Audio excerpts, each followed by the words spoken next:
रामकृष्ण हरी बाबा। आज आपण सासवडमध्ये आलेलो आहोत आणि आमच्या जिल्ह्याकडली दिंडी, कुठली दिंडी आहे दादा आपली? ठाकूरबुवा। आणि गेले किती वर्ष झाले दिंडी चालते? बघा 100-125 वर्षाची परंपरा आहे। नाशिकहून मला वाटतंय निवर्ती दादा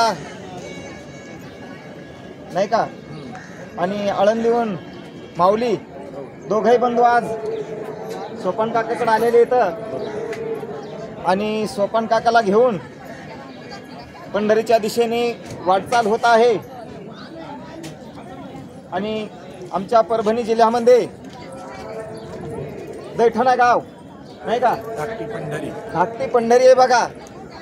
कारण हे बोलत असताना माझ्या अंगावर रोमांच उभे राहतात। पूर्वीचा काळ डोळ्यासमोर येतो ठाकूरबुवाचा। पूर्वी कॅलेंडर नसायचे नाही का, आणि एकादशी आली म्हणजे एकादशी कोण्या दिवशी आहे थोडा संभ्रम निर्माण व्हायचा। त्यावेळेला एकादश नेमकी वारकऱ्यांनी कोणती धरायची याच्यासाठी काय प्रयोग केला जायचा दादा? महाराज काय करायचे त्या काळामध्ये? जुनी एक ठाकूरबुवा परंपरा केली, वैष्णव जीवन जगणारी परंपरा। अशा या वारकरी संप्रदायामध्ये असणारे अनेक काळाचे अनुभव आणि त्या संगतीत असणारा पशु, ज्याला आपण घोडा असं म्हणतो, असा हा घोडा संगतीत राहायचा।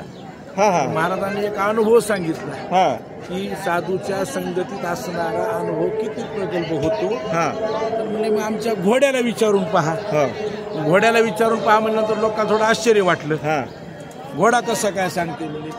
सांगण्याकरता अनुभव घ्या म्हणले। घोड्याला तुम्ही हरभरा मांडून पहा, आज जर खाल्ला तर उद्या एकादशी, आणि आज जर नाही खाल्ला तर आजच एकादशी।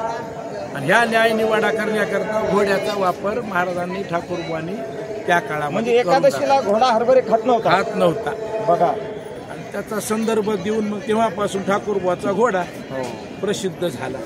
धन्यवाद महाराज। योगायोगाने भेट झाली, दादा मला तिकडे भेटले आणि त्यांनी सांगितलं मी महाराजाच्या दिंडीमध्ये आहे।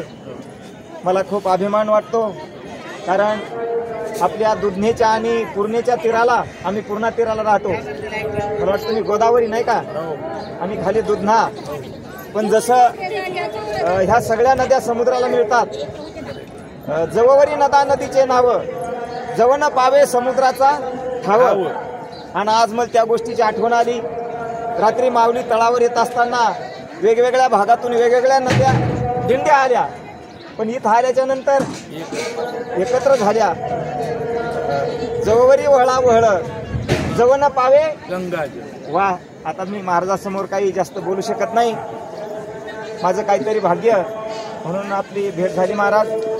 हा महाराजाच्या रावटीचा तंबू आहे बघा। किती लोक आहेत महाराज आपल्या दिंडीमध्ये? 1000 लोक बघा। आपल्याला 2 भावाचं कुटुंब चालवणं होत नाही, पण 1000 लोक, मला वाटतं आचार्य आहेत का समोर? आचार्य स्वयंपाक बघा, समोर आचार्य वर्ग आहे, स्वयंपाक चालू आहे, महिला स्वयंपाका करतायत, आचार्य आहेत। पाठीमाग गाडी मोठी उभी आहे, ट्रक, महाराजाची गाडी उभी आहे। आमची काहीतरी पुण्य असाव। मला एकच सांगता येईल, पवित्र ते कुळ पावन तो देश। रामकृष्ण हरी।